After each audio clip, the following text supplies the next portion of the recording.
Good evening, everyone. We'll call the meeting to order.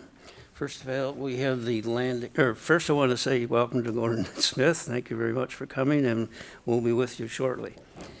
I would like to begin by acknowledging that we're in the Mi'kmaq, the ancestor and unceded territory of the Mi'kmaq people. Approval of the agenda. Moved by Peter, second by Darla. Everyone in favor, say aye. Aye.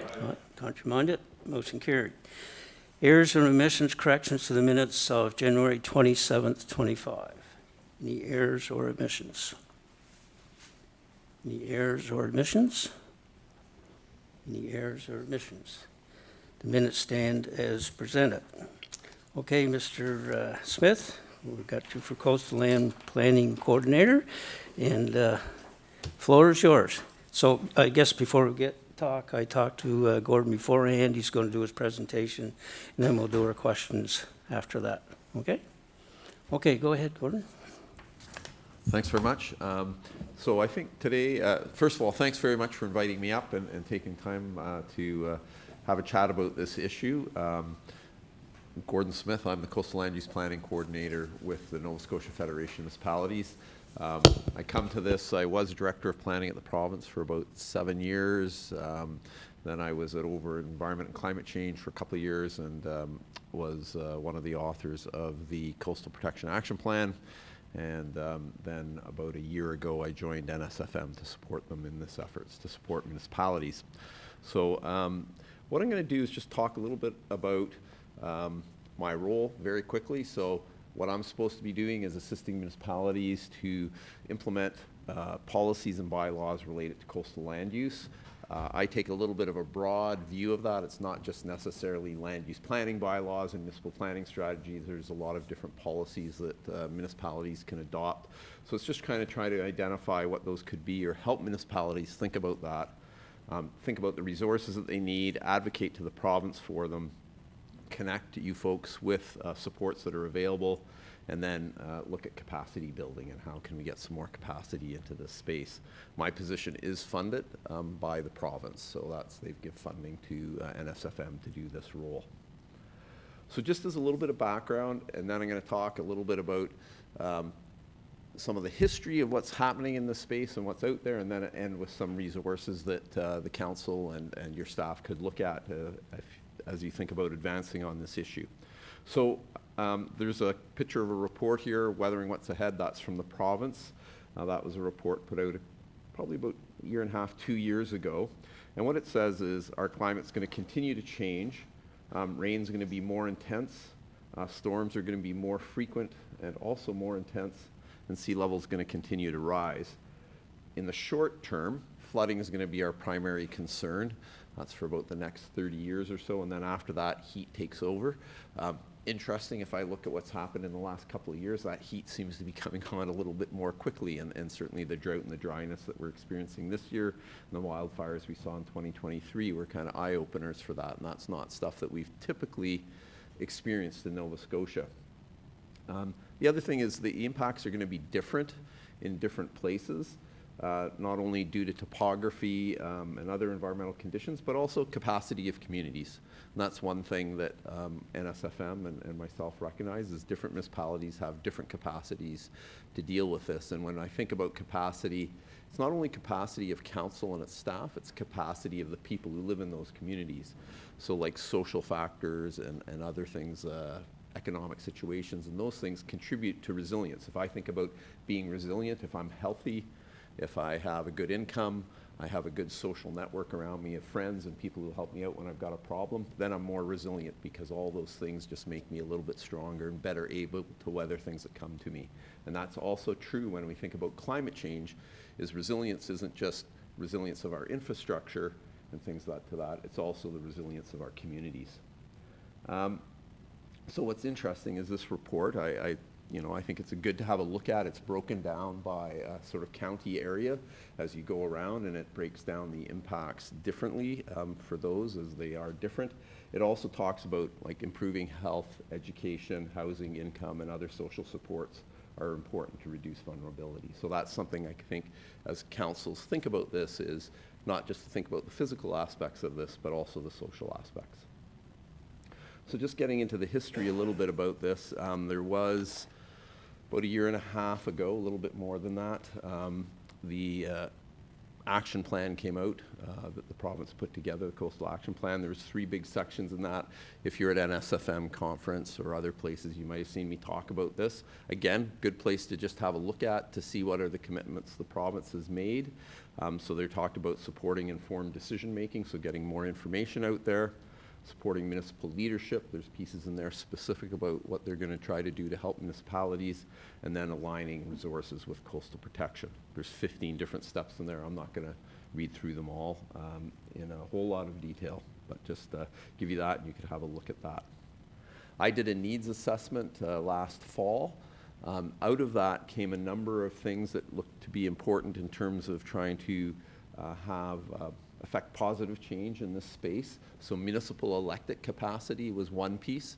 So helping councils to understand what the issue is, understand what the options were for how they can react to that, and then also how to get consultants and people or other resources to work on that. So there's capacity there. So there's understanding of the issue. Municipal staff capacity. So there's technical experience as part of that. Like, a lot of your staff isn't going to have experience in dealing with climate change or thinking about that. And then there's also just, it's a new issue. So what about numbers of staff as well? So that's something that became apparent to NSFM in talking about that. There's also external capacity. Do areas have engineers, surveyors, and contractors who understand this issue and know how to design and build with the issues that are coming? And, you know, there's probably a few people in Halifax, but if I'm looking around the whole province, this is kind of a new thing, and people are just getting their feet under them and trying to understand it. So thinking about capacity of our consultants and people that help us with this. There was a strong desire expressed from municipalities about coordination and trying to have a consistent approach. Another issue that came out a lot was how to deal with erosion. I think, if I think about this, we have a pretty good understanding, and I'll talk about it in a little bit. We have a map that shows what sea level rise is going to look like, but we don't have that same sort of information for erosion. And I also think there's a difference between municipalities that are primarily towns and municipalities that are more rural. In the rural ones, we see a lot of concern about erosion. In towns, we see a bit more concern about flooding. And so, like, it's a line or a continuum, and so I'd say, you know, rurals tend to be over here thinking about erosion a little bit more, towns over here thinking a little bit more about flooding. Public awareness is another issue. Is the public, we hear a lot, but do we really understand what this means and what the potential impacts are going to be? There's a lack of financial capacity in municipalities to construct the size of projects that are going to be needed. Like, there's, if you look at some of these projects in terms of like living shorelines or other things you might do, or moving a road, or changing where your infrastructure is located, or upgrades to your sewage treatment plant, all those things can cost a lot of money, and is there really financial capacity in municipalities to be able to do that? So those are things that came out of this report. These are things that we've been expressing to the province. We got a little bit of money on April 15th of this year. The province had an announcement. They had they released at that time example land use planning text that included regulatory options for municipalities. And in there, there's 3 pieces to that. So there's a general guide, there's pieces for how, you know, words you could put in your municipal planning strategy, and there's example text for what you could put in your land use bylaw as well. And it talked about things like a minimum building elevation, how to define an area, how to create buffer zones and things like that. So that was one of the things that the province committed to in the Coastal Protection Action Plan, was getting this out. So they did get that out. And then what they also did was give us some funding, NSFM some funding, to try to help municipalities to advance work in that piece using that example land use bylaw text. So they gave us $1 million over 3 years to help municipalities adopt coastal bylaw text customized to your unique needs depending on the municipality. There's 3 focus areas that they gave us in that. So there's information, education, and tools. There was assisting municipalities in integrating coastal protection into planning documents, and then thinking about how do you effectively implement and communicate these pieces. So the funding is to implement the bylaws. So, and the plan with this is the funding is going to come directly to municipalities. So if you do the math, $1 million divided by 50, let's just say that, you know what the number is, right? There's not a whole pile of money. So one of the things we've looked at doing there is if municipalities want to collaborate, is there a way to bump that up? So I think there's going to be incentives to work with your neighbors, and you can combine your funding for that. So say if I take that number, 50 divided million, that's $20,000. You know, if two municipalities get together, you get 40. There's some kind of incentive there. We haven't got that quite worked out yet, but let's say it's 10%, then there's $44,000. If there's three, 72 maybe, or something like that. So that way it starts to get to be a fairly significant chunk of money. The money is for municipalities to obtain direct consultant support. So what I have out right now is a request for qualifications for consultants. So we'll pre-qualify a number of consultants. Municipalities would be able to put together a statement of work. I'm going to put together a template. Depending on how big the project is, keep that as easy as possible. So like if it's $20,000, I don't want to see anything that's longer than like maybe 2 pages, because how much effort should you put in to get $20,000, right? Like we want to be reasonable about that. But if say 3 or 4 municipalities get together and it's a $100,000 project, then that statement of work probably needs to be a little bit better developed. I'd be creating a template, just trying to make it as easy as possible. Focuses on small and medium municipalities. That's what the province has asked for. So again, thinking about capacity, if I think about Clark's Harbour, not a lot of capacity. I might have to give them a little bit of help filling in a good application so we can get them their funding. You folks, you've got a pretty good team here, probably some dialogue back and forth between me and the person who's maybe putting in the application. I think you could put together a pretty good application, but we want to get the money out, so my goal is to make sure I have good discussions with folks about how to do that. The funding can be for anything related to coastal land use planning. So it can be for, we just don't even understand what the issue is in our municipality. We need a consultant to go out and do a little bit of a study and tell us what the issue is. We aren't sure how to make decisions with the information we have to decide what to do. We need a consultant to maybe help us facilitate some meetings amongst ourselves or with the public to understand how we want to approach this. Actually, we have a pretty good idea of what the issues are. We actually want to create land use bylaws. You can use the money to do that as well. So it's pretty wide open. We're trying to keep it as wide open as possible so that municipalities, depending on where they are, can use the funding that's going to be most effective for them. I think I would continue to advocate, depending on how the program gets taken up and things like that, for more funding. I think the province is very interested in making sure that land use bylaws can get adopted where possible. So, you know, if I'm seeing that, oh boy, there's a lot of action here and a lot of interest, I'd be putting my hand up saying, hey, province, can you give us a bit more money? Because I think municipalities are going to need this help.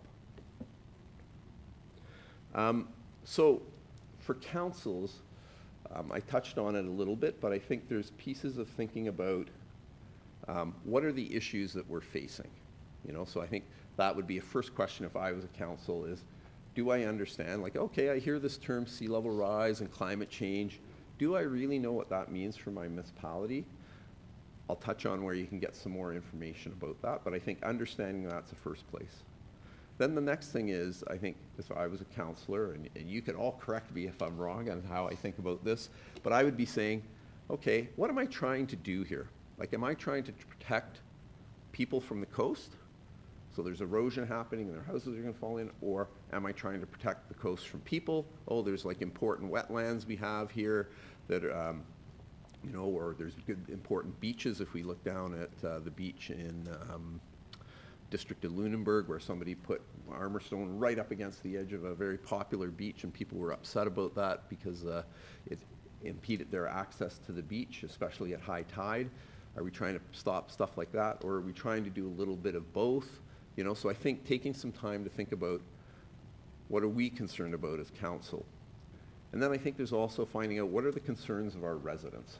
You know, I think we're hearing different things and people talking about that. But I think one of the things that I've heard a lot about, and just thinking about that, is people saying, I've moved here out to the country because I don't want government telling me what to do. You know, I don't want to be in urban areas. There's all these rules and things that I got to follow out here. I want to live kind of a little bit more free, not have so many people tell me what to do.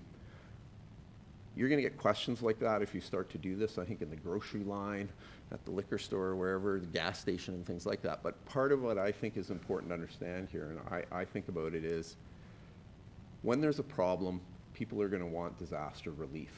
Some of that funding and effort is going to come from the municipality.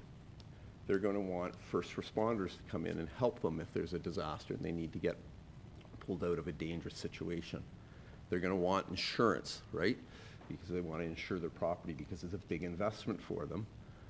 So all those things come from the community or come from the municipality. It comes from their neighbors. So my response to that, if somebody's saying, I don't want government telling me what to do, I'd say, well, all these things come from your neighbors or the municipality. So we should just have a little bit of a say to make sure you're building in a safe place. We don't really think it's fair that you can just build anywhere you want that's going to be at risk in the future and maybe fall into the ocean, and you're putting your neighbors at risk as first responders. Or we have to give you disaster relief like 6 times because every time there's a big storm, your house floods. For us to be able to give you something and to think about the future, we maybe just want you to build in a little bit safer place. So here's where a little bit safer place is, right? Like, so we'd like you to build there to preserve the resources of ours as municipalities. I think the other thing that you want to think about as municipalities is, how is this issue going to affect municipal infrastructure, and going on from that, your expenses? So if you have a sewage treatment plant or you have roads that you're responsible for that are right on the shore, is sea level rise going to affect those things? And okay, what does that mean for the future? So should we be thinking about now, can we get some land maybe over to the side here where it's in a less risky place, put an option on that so it's available to us in the future? We don't have to do anything right now because this isn't going to happen right away. Sea level rise, it's going to be an incremental thing. But how do we get ready for this so that we're in a good position when we have some issues? So thinking about these things start to drive what your policy responses can be.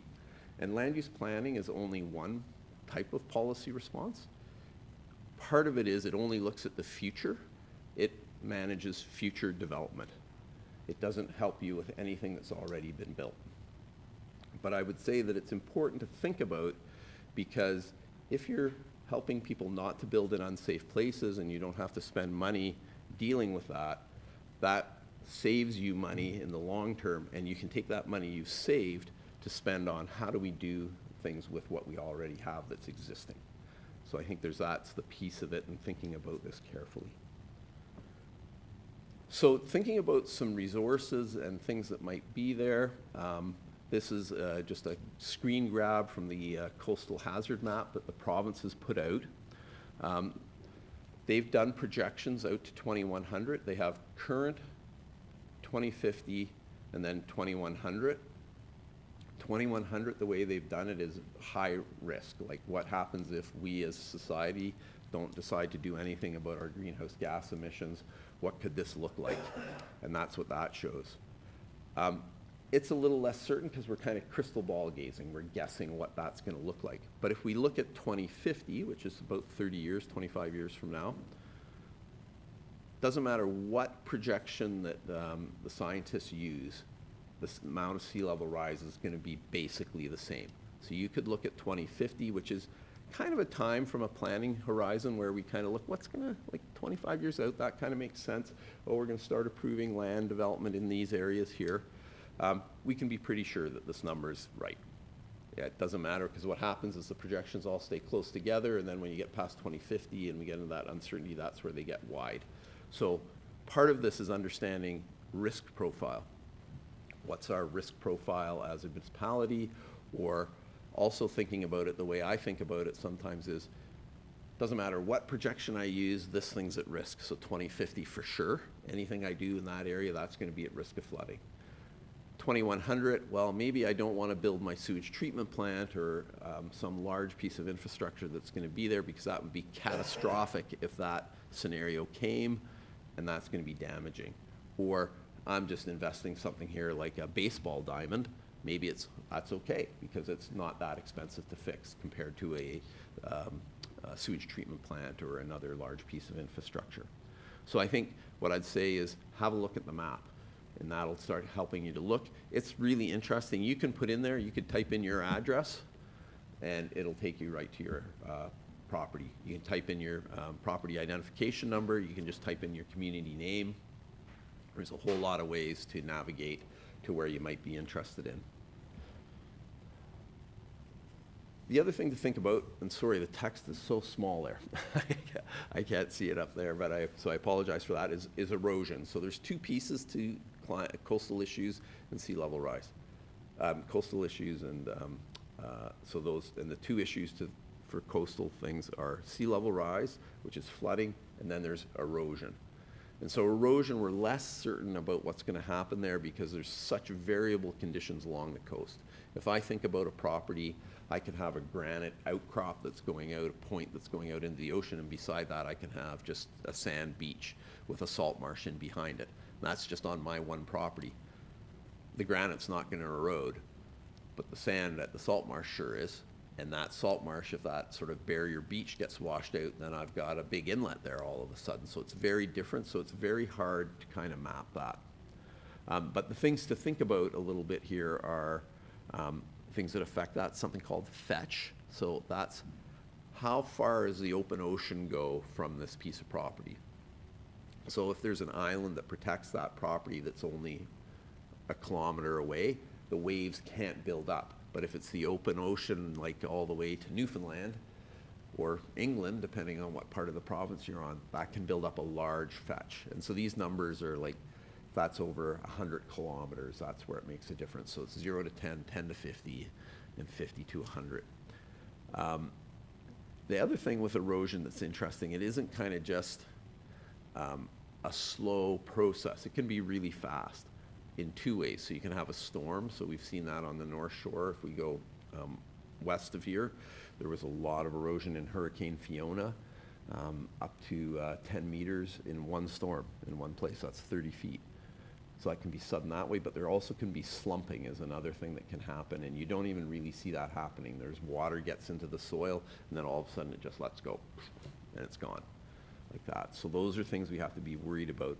And just some of the pictures here show some examples. Like there's an example from Pictou here, the Big Island Road after Fiona. It was a bit of a mess. The other two places, they're along the North Shore, not necessarily in Pictou, but you can see where even there's been armor stone put in where that's washed out. So armor stone is one thing we can do, but it's not going to protect forever. And it's going to, also, there's issues with it because the wave energy comes in, bangs against that rock, it just moves that energy down the beach to where somebody hasn't put the armor stone in and causes more erosion there. So there's issues with neighbors and things like that. So armor stone isn't the thing, and I don't think we actually have enough money to armor stone the entire coast of Nova Scotia anyways. So I think trying to think about this carefully, and I think we have to protect existing development, but let's not necessarily put new development where we're going to have to do that, would be a thought for this. Some other guides and tools that are out there.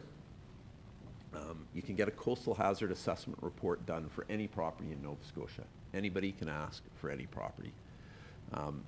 So you could go to that coastal hazard map, you click on the lot, you get the information, and then there's a thing there that says if you want to get a coastal hazard assessment report, here's how you contact the group that can do that for you. And it's at no cost. And it gives some information on that sea level rise piece, and it gives a very high level assessment of erosion. It's basically a 9-factor scale. It takes very coarse look at what the soil types are and what sea level rise is going to be and what the fetch is, and gives a number. It's good for information purposes to kind of make a decision, but I wouldn't necessarily rely on it 100% if I was going to build a house, unless I might look at it and say, okay, what I'm going to do is build further back than that so that it doesn't erode and fall into the ocean. But if you go there, I'll send the presentation, there's a URL there that people can look at to get that information as well.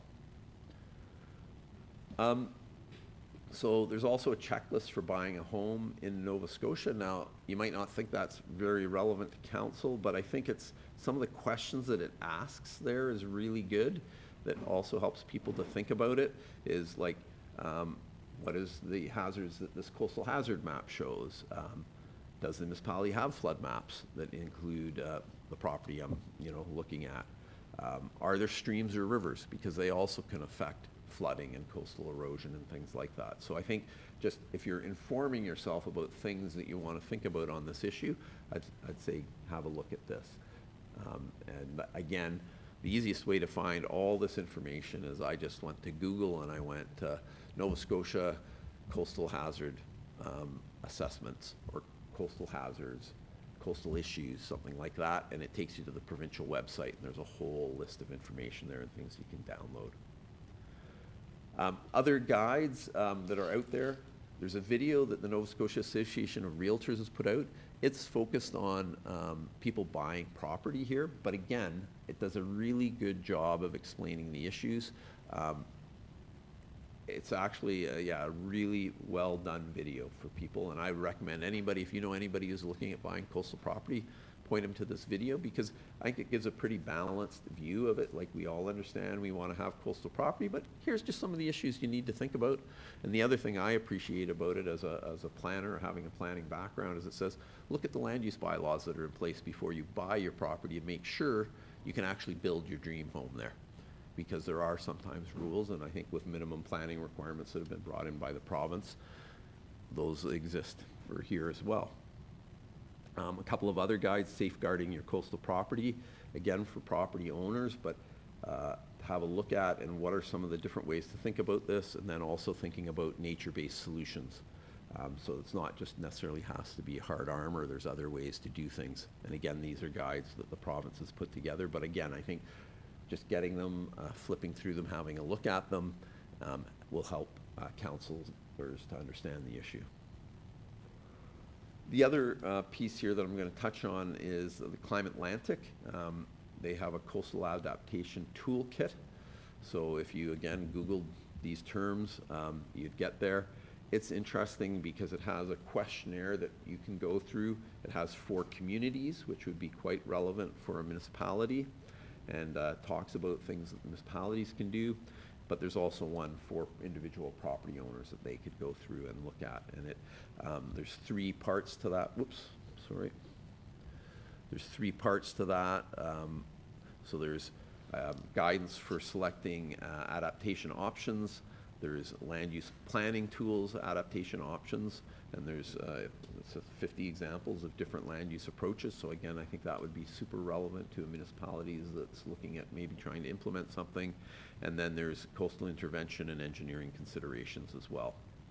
And there's a couple of dozen options there to think about managing coastal flooding and erosion. The other thing that's happening as well, and I'm not sure whether you folks are part of it or not, is the Clean Foundation has the community climate CCC capacity, yep. And so I know they've been doing some work around looking at these issues as well. So again, I think there's lots of things out there, and I think there's lots of places to explore the issue, but I think a good place to start is like, okay, let's just understand the issue in our area a little bit and go from there. So I think that's kind of the presentation that I've got. I'm super happy to answer questions now, and I'm around after the meeting if you want to ask questions then, or I've got contact details here as well. So again, if you're thinking about this and you have questions, you can feel free to reach out to me and I can try to help you however I can. Thank you very much, Gordon. Lots of information there for us to sink in for sure. So we'll open it up to questions, but first we're going to go over the rules. That there'll be, you'll get your chance twice. You'll get the chance to speak once. Once everybody's finished the first time, you can have your second go. Okay, go ahead, Councillor Boyles. Yes, thank you very much for the presentation.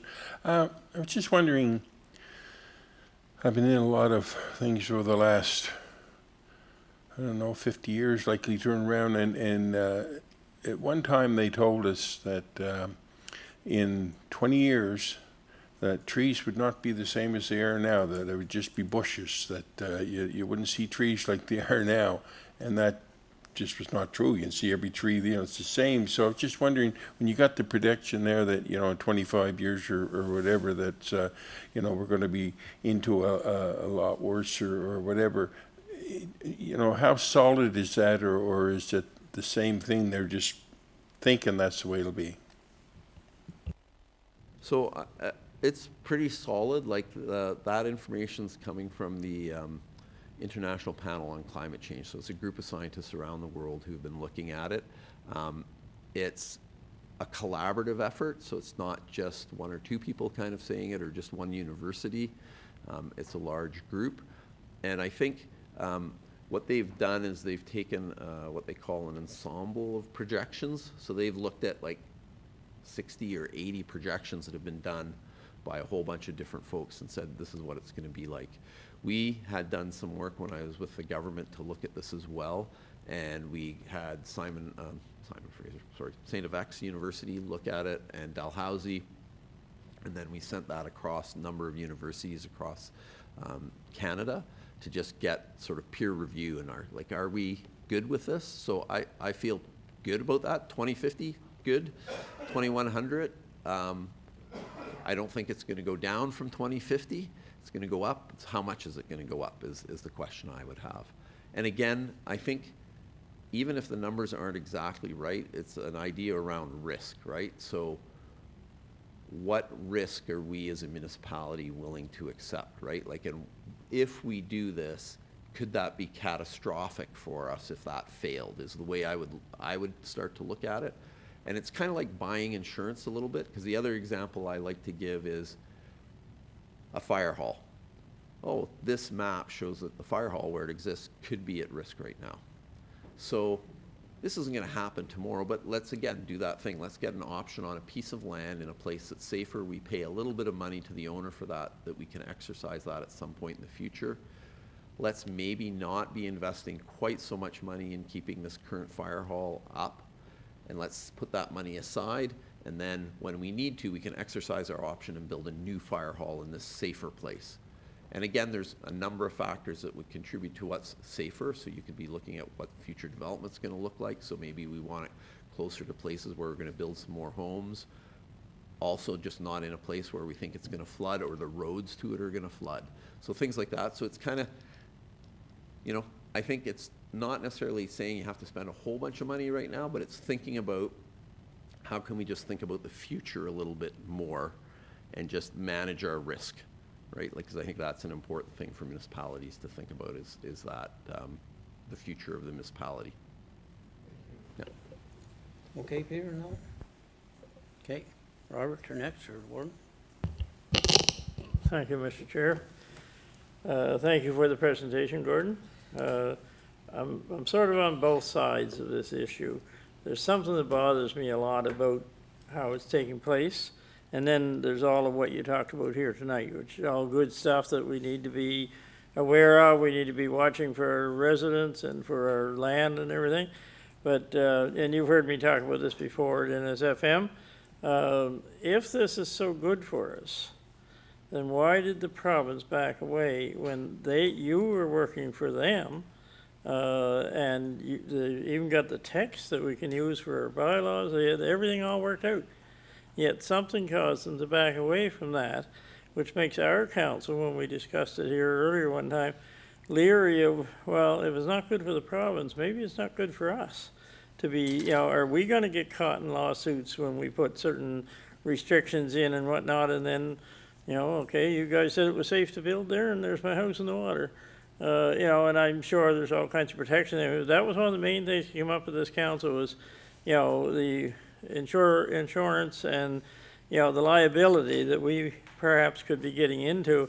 And is that the reason why the province decided suddenly that wasn't, after, I don't know how many years, but we were waiting for these regulations to be brought into law, and suddenly, they weren't going to be brought into law. So it can't help but make us think, what was wrong then if they had everything ready and you were working for them, and suddenly they're not going to do it, and then you're working for NSFM to almost do the same thing as what you were going to do with the province until they back down on it. So you can see how our council is a bit reluctant to just jump in on both feet was something that the province said no thanks. So I guess I'd like your explanation on it, as much as you know. I know you work for government, you work for NSFM, you're not controlling the shots here, but you know, you were the one that was actively involved with them, and now you're actively involved with NSFM. It seems like kind of a hard one to get around. Yep, no, thanks very much. And yeah, I can't speak for government. It was a policy decision that was made by the government, right? The minister and the premier and senior people. I was the implementer of that policy.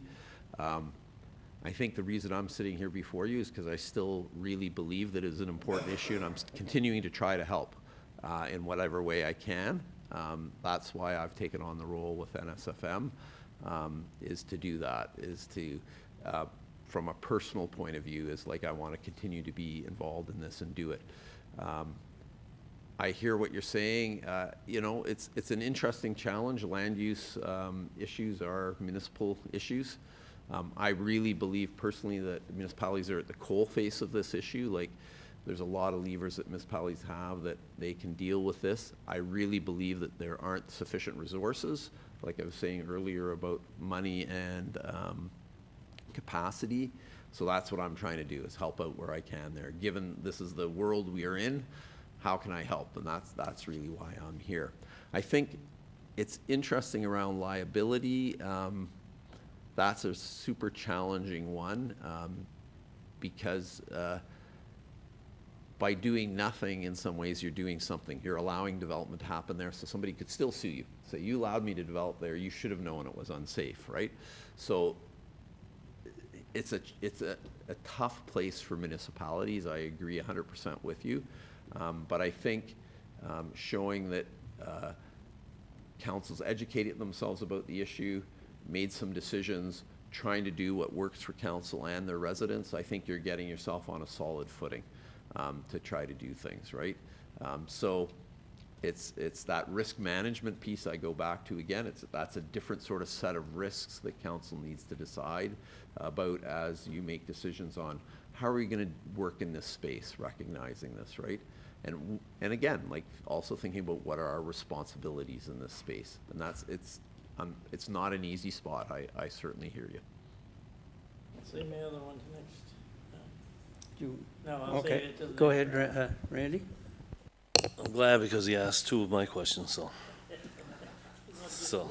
huh? Yeah, so that's why I hit the button. Gordon, how many other municipalities are looking at creating a coastal land use bylaw that you know of? Are there any ones that are in the process of doing that right now, or are they just feeling it out? So I know District of Lunenburg has certainly been like first out of the gate. They've been working on it for a couple of years. And again, I think as council, as you're doing this, have chat with them down and what they've been doing down there, and have your staff reach out to them. I think they've done a really good job. Queens County has like a minimum building elevation. Cumberland also has one as well. I've been hearing rumblings up, like for a couple of municipalities up in Eastern District Planning Commission, but I'm not sure exactly what's going on. I think some of this funding, my personal hope is that it will help councils to start to look at this issue and make some decisions. So I think there's probably, I'm just trying to do it, I'd be guessing right now, but I know there's, you know, even around the South Shore, like Shelburne area, through their, the coastal, the Community Climate Capacity Program, they've been talking about it, right? So there's discussions going on in places, and I think, you know, there's probably going to be a few places over the next couple of years that will do some stuff, again, hopefully using some of this funding that we've got.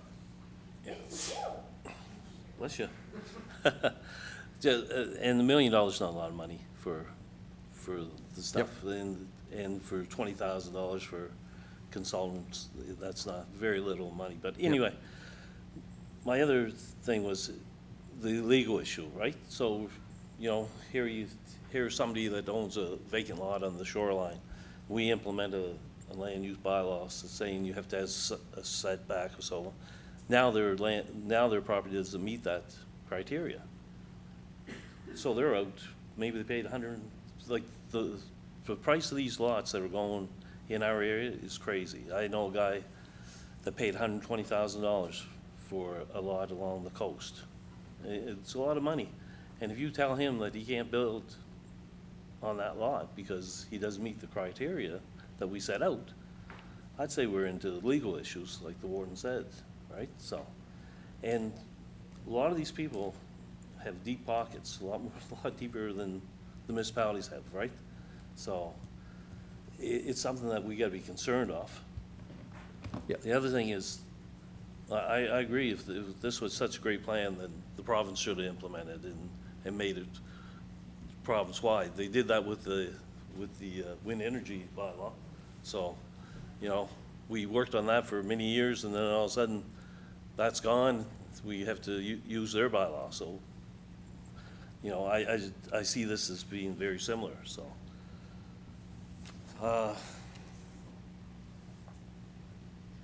As municipalities, we don't have money to protect the shoreline. There's no way. We can tell the residents, you know, where to build and where not to build and what they could do. But as far as giving money, we have no money that we can provide to these residents to help protect their shoreline. And I think that's giving them a false hope when you see a shoreline bylaw, protection bylaw. They're thinking, geez, what are you guys going to do for us? How are you going to protect our shoreline? Or we're just going to tell you where you can build. That's all we're going to do. That's all we have the capacity to do, right? So, myself personally, I think we should be giving anybody with looking to build along the shoreline, we should be giving them information on what the government has given us.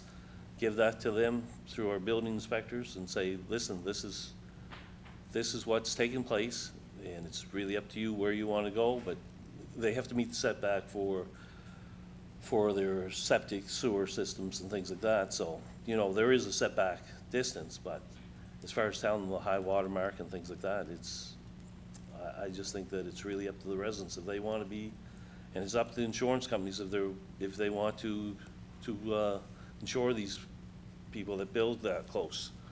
But as far as municipalities, I just think that we'll be getting a lot of issues if we go the bylaw route. So, anyway, thank you. Yeah, so, and I certainly 100% hear you. Like, I think you're hitting the issues on the head, and those are things that I think council needs to think about. I guess in terms of how you deal with existing lots and things like that, that's one thing to think about. Because again, I said planning's inherently future oriented, right? Like, so let's not maybe let lots get subdivided that aren't buildable given this. Or if I look at what Kings County had done, like there was, you know, lots before 1994 you could develop, lots after that you weren't allowed to develop, and they picked a time.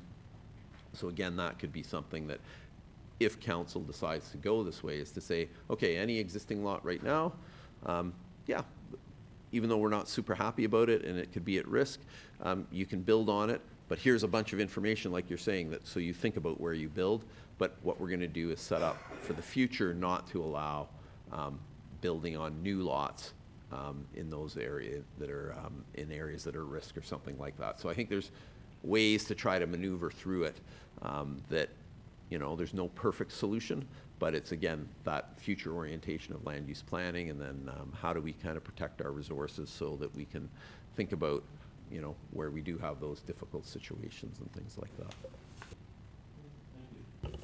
Okay, Darla? Thank you very much, Deputy Warden, and thank you for coming and presenting this to us this evening, Gordon. We appreciate it. I guess we'll start. I have a few questions. The first is, I assume you're going around to other municipalities around the province, kind of, you know, this is presenting to them what's going on behalf of, I guess, the province. Is this something that the province is thinking about putting in mandatory for us to enact or adopt, or is this something that's kind of optional right now? So, so I'm with NSFM, so I can't speak for the province entirely, but my understanding is that right now it's optional. Like, they're not looking at making municipalities making it mandatory that they do this. That was certainly the policy intention that I've seen for the last couple of years, is that. Just in terms of this, I've come at the invitation of the council here, and happy to do that. We're probably going to be doing a bit of a road show in October, because we'll be launching the funding program. So you might be seeing me again to talk about that a little bit and how that might roll out. Okay. Thank you for that. I agree with everything Councillor Palmer said and the warden. I'm very concerned that this is now falling into the laps here at municipalities. I also agree that this, our coastline is our identity here in Nova Scotia. And it's not only, you know, where we live and we work and we play, but it's also how we market ourselves to other countries. And I think our coastline is all of Nova Scotia, right? We're encapsulated by it, right? And I think for us, a big issue I have is that if they're going to do something, it should be the same everywhere. You know, definitely the coast, the beach, you know, Mother Nature doesn't pick, this isn't Pict County and this isn't Colchester or this isn't Antigonish. I think having something, if you're going to do something, have it streamlined. It doesn't make sense for municipalities to take this action. I think that's a real concern for me, that on the same body of water, neighbors could be having different bylaws and different coastal protection. So that's a big issue for me. I also have an issue with the amount of money. We just went through their land use bylaw planning, land use planning, and consultants aren't cheap. I don't know what consultant we can get for $20,000 these days. It's, to me, well, it's appreciated. It's definitely nowhere near what we need to create any policy, whether it's this or anything else. To get into studies and that sort of thing, it does get quite expensive. You had mentioned, speaking about the province commitment. So what is the province commitment? Besides, helping municipalities do this, what are they committing to coastal protection? So if we look at the Coastal Protection Action Plan, there's those 15 actions in there. So I'll get some of them, excuse me, off the top of my head. I won't get them all. No, that's for sure. But I think there's like this, the land use bylaw piece, giving that as examples, getting information out for the homeowners, so those numbers of reports that you saw, working with the Association of Realtors. So there was the video that was produced, but they're also going to look at property disclosure forms. There's going to be some work starting soon, I understand, on a larger, sort of higher level erosion assessment of the entire province. So using helicopters and taking video and georeferencing and a bunch of things on it that I don't quite understand completely, but doing that so that there's information that councils could use if they wanted to sort of set up bylaws related to larger sort of areas of similarity around erosion. There's work with doing signs on provincial highways about areas that are at risk of flooding. There's work with, there's a number of climate change action plans that different departments are supposed to be doing, so it's working with that. Those are some of the things I can remember off the top of my head. I don't have the report right in front of me. No, you did good. Yeah. Yes, there was a lot of things. So there's things there, and again, I have to say this, like, I'm not here to defend the province. I don't work there, but what have been impressed about is, like, sometimes you see these reports come and, the province puts out the report and they kind of go, okay, we're done. We can, we've kind of stopped people from complaining. But actually what they've said in there, they've done a bunch of the things that they could do, and I would expect them to continue to do those things. Like that erosion assessment piece is a fairly big piece of work, but from the way they've acted to date, I would have confidence that they're going to do that still, because they have been sort of checking off the list of those 15 actions that they said they were going to do, and they seem to be getting done. So. Okay. Yeah. I will finish by saying this, that our coastlines are quickly being bought up for the rich. And we see that by having realtors making videos. I think, well, it's appreciative. We're coastline land is so expensive. It's becoming increasingly expensive here in Nova Scotia, and it's being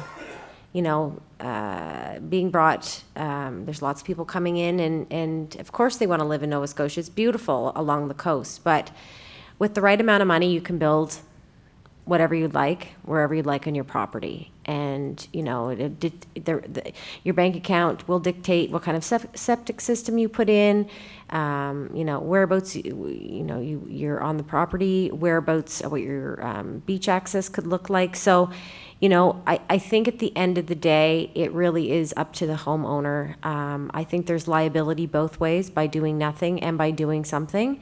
And I appreciate you coming in. Thank you very much. Thanks, Jan. And just maybe a couple of thoughts. Like, I think an interesting point you made there is about coastal access, right? So as people are privatizing this land, and as if we just go an insurance route, for example, saying, oh, we'll let the insurance companies look after it, people are going to be able to build on the coast are the people who can afford the insurance or can afford not to have insurance, right? So I think council, if I was saying something to think about carefully, like just looking at possible futures, and we may not like them, but maybe we need to think about preserving coastal access in a few places so that those who have aren't the wealthy or don't have access to the coast, we preserve access for them. So is there ways that we can do that as a municipality to support those people in our community to have that? So again, it's just something to think about on that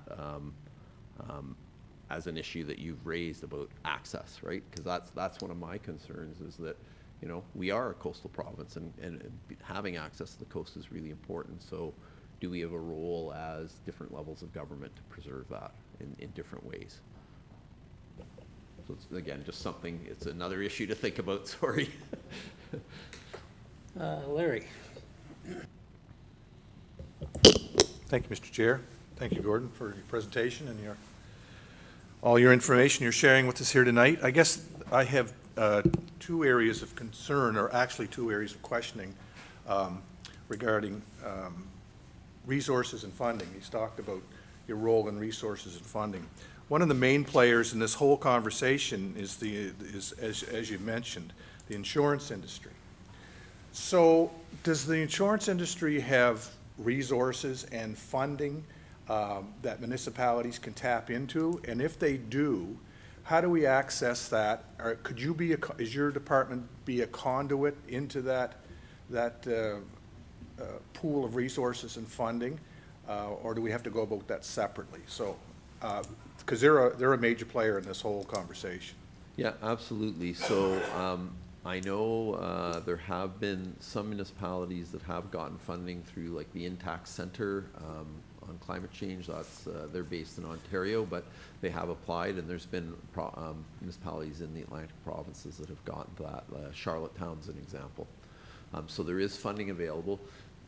As the Nova Scotia Federation of Municipalities, we have a funding navigator, so they have information about different programs that are out there, and I know Environment and Climate Change also has, Nova Scotia Department of Environment and Climate Change also has a funding navigator. So I think, yeah, reaching out to us and looking for that, and I know our funding navigator has a list of different things, so there is ways to get information about what's out there. Challenging though, because there's a lot of different programs that are out there. They do a lot of different things. So again, it's having a good understanding of, okay, here's where we want to go. Let's find some funds that can help us go there, right? And there's also the Green Municipal Fund through the Federation of Canadian Municipalities. So there are places there to apply. Again, I think thinking about it, thinking about what we do, and then identifying or working with those funding navigators to identify what are the best programs that would give us the best chance is a good place to go, is to think about that a little bit. So it's the planner in me, I guess I'll have to say, is that having a bit of a plan can help you get to where you want to go with that, right? Like thinking, okay, like our issue is we want to think about policies around tree retention or something like that. Is there a program out there that seems to be a really good fit for that we can apply to, which will increase our chance of getting that funding? Okay. and then are the resources that can help us to write a really good funding application. Okay, and I had one more question, thanks. In terms of, you know, the conversations that most of council talks about, and it seems like conversations in the community is about protection of private property. But a lot of my concern is about protecting ecological systems as well. It's just not the private property issue for me, it's for protecting the ecological systems as well. And how much emphasis is being put on that as, that's a big, broad question, but how much emphasis is being put on protecting the coastline's ecological systems? Is that a main driver in this whole conversation, or is private property the biggest driver in the conversation? So I think that goes back to sort of the question I was asking at the start is, are we trying to protect the coast from people or people from the coast, right? And I don't think they're completely separate questions. I think protecting the coast from people protects people as well, right? Like, because those things can act as sinks for flooding. They can act as barriers if we're having a storm surge and things like that. So they're not separate questions. I don't feel that through the program I'm working within, there's a bias one way or the other. I think it's, again, what I'm trying to do is support councils to think about it, right? Like, I know the province is thinking about some of those things. I know there's work being done through Clean Foundation looking at provincial parks and sort of the service they offer, and looking at how to deal with climate change in them so we preserve them and stuff. So there's a bunch of different tentacles, and that's a bit of the challenge in this space right now. There's a lot of different people doing a lot of different things. So trying to stay on top of what's there can be a real challenge. I think it's a really good question for Department of Natural Resources would be one. And again, talking about, as the province has said, like different departments have to do their climate change plans. Like that would be a really good question for Department of Natural Resources. What are you doing about climate change, right? And on the resources that you have. And then I think it's also a really good question for Nova Scotia Environment and Climate Change as well. Is because again, those things, there is already wetland policy for inland wetlands, certainly, and coastal wetlands, but you know, kind of keeping the feet to the fire and making sure they're thinking about that, and is it enough, is something that we can all do in different ways, and as individuals and as, you know, municipal governments and as NGOs. So not a great answer to your question, I'm sorry, but yeah. Large subject, so. Yeah. Anyway, thank you. Yeah, thanks. Okay, Ronnie? Thank you, Mr. Chair. Thank you, Gordon. I guess it's disappointing that this got passed down, especially I think it was 2018. It went through all committee support in the government, and then I don't know, 2024 it got passed down to us, or 2025. But there's no doubt a lot of reasons for it, and probably one of them is that they realized they were 50 years too late, and that's because of our coastal property being used up, and a lot of cottages sitting in the danger zone right now. But I guess when you said you're going to deal more with medium and small and medium municipalities, I mean, I understand that's to help out with the expenses, but I guess I have to put it that we all deal heavy with budgets and this and that. So, like, why would they specify small and medium municipalities? So I've looked at it a couple of different ways, and there's 2 or 3 large municipalities in the province. That's it. So you folks are a small and medium municipality. So you, like, I would say for Pictou, you're certainly like, and I'm not going to be biased. I think anybody who applies can get funding, but I just think like that's what they've said. And again, I think it's a focus on capacity issues. Again, like if I look at like a Clark's Harbor or even a Barrington or Shelburne Town, the CAO's the dog catcher and the garbage man and you know, like they're everything, right? And so it's really hard for them to take on this issue. They just don't have the capacity issues. And I recognize those issues exist everywhere. Like you're bigger municipalities, so you need to have more staff, and those are the challenges. But I just think they're really looking at capacity issues, and that's the challenge. And again, I think, you know, yes, 20,000 isn't a lot, but if we can pool our resources, can we get a little bit more bang for our buck if we cooperate? Because the issues, as I think you said, they don't change at the municipal boundary, right? Like, are they the same, and do we have neighbors who are experiencing the same thing? Can we get some general information that's relevant to all of us? And we got enough money to do that, and that helps us all out. Or is there a way to kind of stretch that money in different ways? So I think, yep, I absolutely hear you on your points, but I think, again, they're concerned about capacity, and there's places that really just no capacity whatsoever. So let's try to give them a little bit of help. But again, the way the program's going to run, to me, is people who apply, we're going to work really hard to get you your money. I like your shirt, by the way. Thank you. I like yours too, I noticed it. Debbie? Thank you, Mr. Chair. And thank you, Gordon, for coming out tonight. I really appreciate the conversation. And you've given me lots of reading material to look up and try to figure out exactly what is going on. I guess I'm the type of person, by the way, I do represent a district that's pretty much all coast area. And I do get some pushback from property owners who don't want to be given rules and regulations about their land. Yep. But at the same time, I get a lot of calls from people who are really concerned with what is happening along our coast today. So I think, for my part, I want to see us do something and not continue to sit back and wait for the province to do it. Now that we know the province has turned it back to us. And in some ways, I can understand that because each municipality is different. So, and we know our area is the best as far as I'm concerned. But for me, I'd like to mitigate the problems before they get worse. So if we can get some information out to those coastal owners about what risks they are facing and get to know the problems ourselves, because we're going to be in a position where we're not going to have the information to pass over to them. So I think we have to do our homework to get this information so that we can feed it back to our residents. So I think the access to the coastal areas is a really huge, big issue down home, because a lot of private landowners have cut off the property so that people can't. They normally always went right down to the beach. They've stopped all that. So there's certain things that is happening out there that maybe we could get a little handle on and try to clear up some of the problems we're having. And a lot, like I said, only the rich put the rock up along the coast, the ones that can afford it. I shouldn't say rich, but the ones that can afford it. But that causes the houses on the other sides of them or in the middle of them to lose their shoreline. So there's a lot of issues out there, and I really think we have to do some homework and find out what we can do to mitigate some of this loss in this county. So thank you. Well, and I think it's really interesting, like your point, like education. Like I did municipal climate change action plans around 2012 or something. I can't remember the exact time when they were out. And I would show people mapping that's now available through the coastal hazard mapping, and everybody would look at it and go, ooh, wow, I'm not going to build my cottage there, right? So I think information is a lot of power.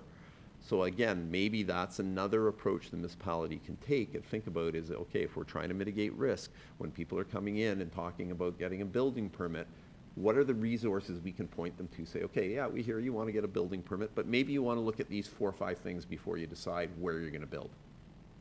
You know, and that, because and people want to make good decisions, right? And like if it's their home they're building, it's often the biggest investment they're ever going to make. Or even if it's a second home, they probably want to make sure they leave it to their kids, or they're not leaving a liability to their kids, or the kids can sell it and, you know, it goes into the estate. So thinking about these things that, oh, I want this thing still to be here in 50 years, I should actually pay some attention to this. That's a lot of power there, right? Like, so sometimes it's how we frame the conversation with people to help them to understand that. I think giving them information, not everybody, but a lot of people are going to make good decisions. Some people are going to go, well, I don't care, it doesn't matter to me, and they'll do what they do. But I think information is power is kind of the saying, and so I think, again, that's maybe another approach as council's thinking about this, or as you're going through the process of thinking about it, what information's out there that we can give people right now that will help them make good decisions as we're a council kind of mulling over this issue. And if we educate people, are they going to help us then to make good decisions as a council, right? Because they'll make their concerns known to us as councillors, right? So I think that's a good thing. Like, I think that's what democracy is to me, is, you know, you're elected to represent your residents, and I think educating them so they can give you good feedback about what their concerns are with an understanding, rather than just hearsay of something they've heard or they're concerned about or they don't really understand. And I think you also having information when somebody's talking to say, hey, well, you know, like, let's have a look at this map. Well, like, okay, here's your property, right? That gives you power in the conversations that you're having with people as well. So, you know, it's a lot. I know you councillors have a ton of things on your plate. This is just one of them. But again, if it's something that seems to be really important to your residents, getting a little bit of education so you can talk to them in a way with, you know, how you know about it a little bit and you have some comfort with it, and being able to point them to good resources, that's good democracy to me. Go ahead, Donnie. Didn't turn my light on, but you see me there. Thank you for your presentation. It's interesting. I basically agree with everything Councillor Palmer said there. I think it's just something we get involved in it, we're liable to get sued here, and we can make bylaws. It's, say you got a setback so far from the beach, but I mean, that could be problematic with some people who've already spent $100,000 buying that piece of property. But I think the best thing we can do is give them the advice. You're talking advice here. I think that we can give them all that they want, and then they can determine where they want to go. But I do have a question for you. Is the insurance company, are they lobbying any here to get a coastal law in effect, you know, so that would work for them somewhat or not? I'm not aware that they're lobbying for it. I know there's been discussions because it's a concern for them, right? Yeah. Their job, yeah. they want to sell insurance. Yeah, you know? yeah. So saying to a place, we're not going to give you insurance for this because it's too much of a risk, isn't good for them, right? If Like, they want to understand the risk. Yeah. Part of the problem is that they have models and they're very coarse. So I've seen models that are done on postal code. And so all the insurance in this postal code has to, you know, cover for flood insurance or coastal flooding, whereas there's properties in that postal code that are 20, 30 kilometers inland, right? Yeah, yeah. So I don't think that's fair to people who are living inland who don't have that risk, right? Like, so that's, again, another piece in here is, like, their job is, as a insurance company, is to mitigate their own risk. And they do that by how much they charge for premiums. And so I think sometimes people get charged as part of that group thing of getting the money who don't actually even have the risk, right? But if they think you're too close to the coast to build, then will they insure you? I guess they'll tell you up front, but, They would tell you, like, right now, I don't know that it's a huge issue, but I think it's going to become more and more of an issue. yeah. Like, if we look at, like, damage from flooding and coastal flooding, like, it's gone up, like, yeah. almost straight up in terms of that. So again, in terms of you know, looking at insurance companies, they're a profit-driven organization. It's affecting their profit to insure those people. They're going to stop insuring them, Yeah. right? And that's not good. I think, but thinking about setbacks, like, again, I'll just say, have a look at other municipalities that have done it. Have a look at Modal, municipality, District of Lunenburg. Have a look at Queens. Have a look at Cumberland. Like, those are ones I know that have done it. I haven't heard, like, Queens has been in there for, I don't know, I think they said they're the first one to have put one in. So it's been in there for, I'll say, 10 years. I'm not 100% sure on that. I haven't heard a single court case from anybody saying, oh, you've told me I got to build above this line. What's their setback? Do you know what it is? Their setback is a vertical setback based on sea level rise. I think you have to be like 1.2 meters above sea level. HRM has also done it. They're 3.5 meters above sea level. Cumberland County? Cumberland County, I'm not sure of the number off the top of my head, but for some reason I have about 1.2 in my head, but don't quote me on that. But I think if you go look at their information, they'll have it there. But Yeah, again, yeah. vertical setbacks, I think pretty easy. Information's there. You have something you can point to saying we've looked at the provincial map. We're pretty sure out to 2050. You know, here's other examples around the province of people who've done that. So I think you could have a little bit more confidence in council of doing something like that if you chose to. Because I would talk to those different councils and Yeah, those municipalities and say, like, look, okay, you've got a vertical setback. Tell me about that. Have you had court issues? Have you had challenges? What did you do to mitigate those when you were thinking about this and stuff? I know District of Lunenburg certainly has that, and they've also done one on erosion. They're not super happy with how the erosion one's working. So again, if you were thinking about that or wanted to find out what the issues were, have a chat with them and find out, say like, what, okay, like, I've heard like you've done this, it's not working great. What are the issues you've had? What would be your recommendations if we were gonna do something like this to make it better, Yeah, right? And I Okay. think that's another thing that's out there. That's something I'm hoping to do in the next year or so. There's two things. One thing for sure is to get a sort of almost a checklist for councils that want to go through this and think about it. Like, okay, here's your first step. If you're thinking about dealing with coastal issues, basically what I was telling you tonight, educate yourself a little bit, right? And find out what your issues are. Here's your next step. Kind of go through, if I think about the municipal climate change action plans that the province put out, kind of that, they had a very stepwise process to go through, would be something like that. So we'll be getting, hopefully by the end of this fiscal, have something like that out. The other thing is, just from what I've been hearing anecdotally from different municipalities like District of Lunenburg and Cumberland, erosion's a big issue. So we're gonna try to figure out if we can get a consultant to put together an erosion tool that municipalities could use for developing bylaws if they wanted to, and having something that would be enforceable. okay, thank So you.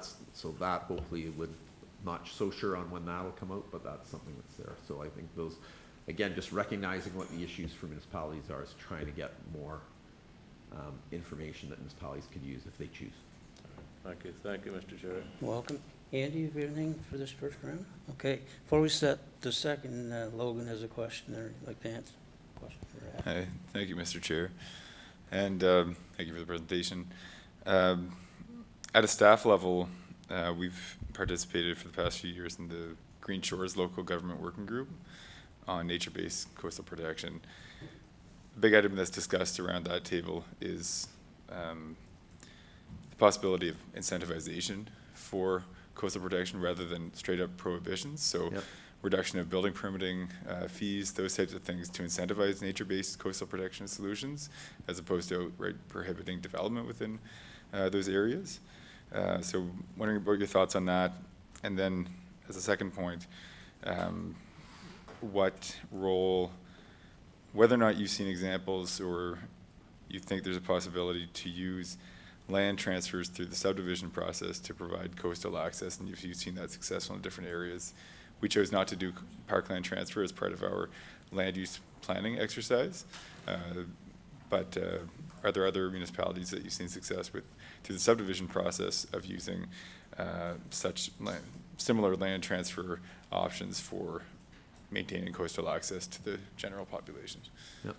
Thank Thanks. you. So yeah, I think incentives are a great way to go. Always more palatable to people, right, than being able to tell us that you can't do this. But if you do this, here's advantages to you. So I think there's a lot of power in that. Another thing I'm aware of, it's interesting with nature-based solutions, is they often go below the high water mark, which is provincial land, which the province being the province, sometimes it's hard to get your permits, right? Like, so I think that's something that, again, I'm aware of. I bring it up to the province all the time. I think anybody who's working in that space is bringing it up all the time. So hopefully that's something we can eventually get over that hurdle. Land transfers, yeah, it's a really interesting thought. I don't have any examples right off the top of my head, but I think, again, it's interesting if I think about parkland and public access and things like that. You know, it's an interesting thought of how do we do that, right? As I know HRM, you know, they can take either money or land transfers. So again, it's maybe if you had the opportunity to do both, could that be used strategically in a way to achieve some of your goals around some of these things? But again, that's council thinking about it, thinking about what's the issue, what are we trying to do, is this the right tool to use? And so I think that's kind of the way I start to think about it, is what's the issue we're facing, what do we want to do about it, and then what tools can we create or do we already have that can take us to the place where we want to be? that's an interesting one to think about. I'll keep my ears open, and if I hear anything, I'll let you know. Yeah. Is there any other staff member who wants to ask a question before we move on? Everybody's good? Okay, Robert, you're on the second. I learned a lot by just listening as we went around the table. So this isn't just good for you to learn, Gordon. It's good Yep. for the rest of us to learn from each other, I think. But I still in my mind am not settled or happy with how we got to where we are, where we're trying to figure out a way. Your role is sort of to figure out a way to push the municipalities a little toward doing this. You had it ready at the provincial level, but it didn't happen. Like you said, you didn't have control over that, so now it's kind of pushed. It's on municipalities voluntarily, but how long it stays there, I agree with Darla's question about when it might become mandatory, but hopefully it doesn't. It should be up to us whether we want to take on a responsibility that's being pushed on us. But I see 4 different groups that are have a stake here. And the first one is the people with the money who would want to build their million or multi-million dollar homes on the water. Who wouldn't if you had the money? And get the hell out of my way and just let me do it. Money talks. And that personally is my belief as to why the province backed off. They heard from too many of those people, in my belief. And the armor rocking, which I want to get to here, also has a loud voice, those construction companies. Then there's the rest of us, I guess you could call it, that don't have that kind of money and therefore don't have that kind of voice. But I think the government is concerned with keeping those people somewhat happy because they're all voters at the end of the day. So you get those 2 groups of people, and then listening to Larry, you get another third group is ecological that we hardly ever hear about because the turtles and snakes don't get up to the mics too good.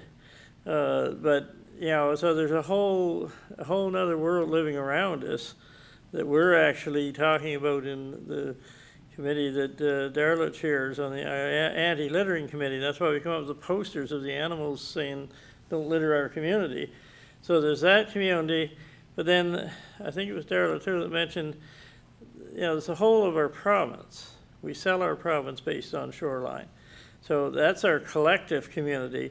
I guess it takes in all those other 3. So there's a lot of things at stake here as we try and say, well, we want you to, do the right thing. We want to, put some laws in there to make sure you do the right thing.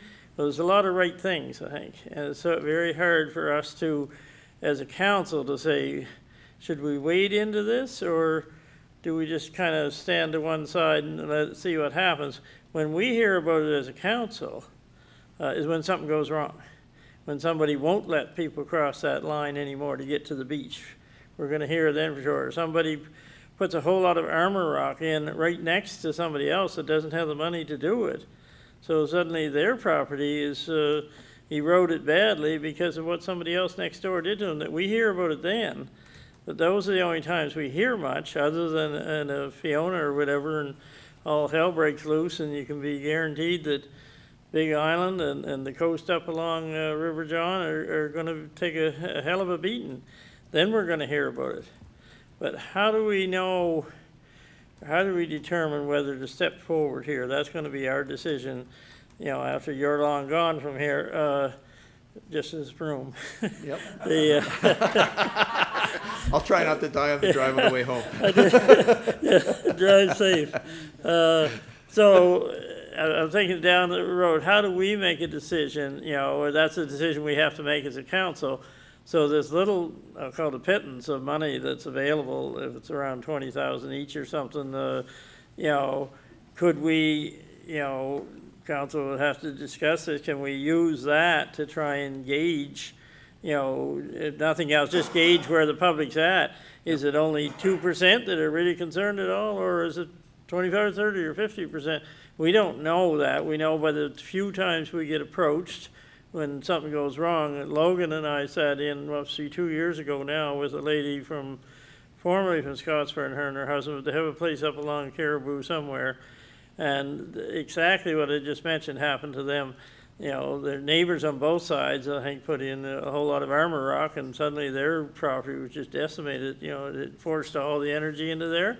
Yep. So they wanted us right then to do something to help them, but we didn't have anything to help them. But is that a very small percent? That's one place I see that possibly we could use that money. If we could work with Cumberland and Colchester and Antigonish or something together and get a little extra money, like you said, maybe a little bonus, because I'm sure the opinions aren't gonna be a whole lot different in Pictou County than they are in those other counties. So that type of, that's all I can ever see us getting out of a consultant, you know, is something like doing a bit of a study to see where people are at, and even for 20, we might not get that, but we might if we combined with the other ones. So I'm just looking at where we go future-wise with this, once we get past what the province did to us and say, well, what are we gonna do now? Yeah, I think, like, and that's absolutely, like, what you've mentioned there, I feel is entirely appropriate for the funding. If you want to inform yourself better about what your residents feel about coastal protection and you know, you got to couch it in land use planning, like, somehow, then this fund can give it to you. But, like, that's the thing. But I think, so if you ask the question in a way or you frame it in the right way, the fund, absolutely, to me, that's a valid use for it. And again, that informs you as a council and helps you make better decisions. So that, like, I'd be really supportive of that. So, yeah. So what would happen is there would be an application form, and again, if it's that little bit of money, 2 pages, it's got to be pretty general. It doesn't have to be super big. Fill that in.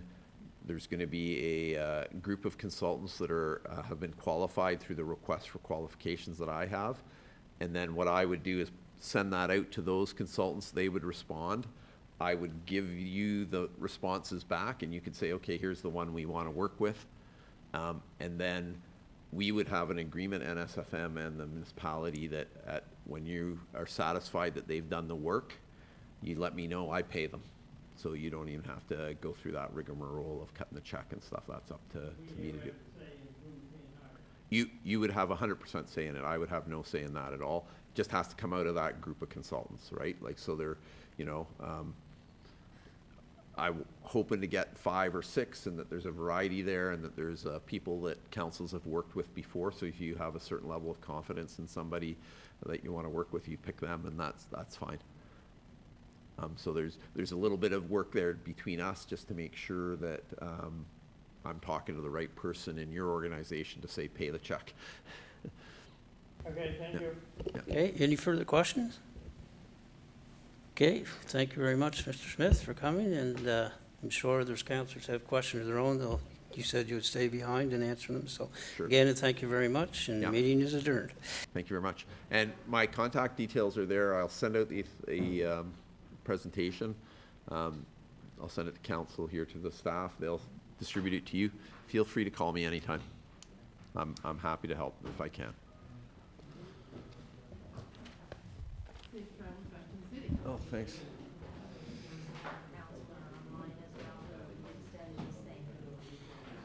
Thank you.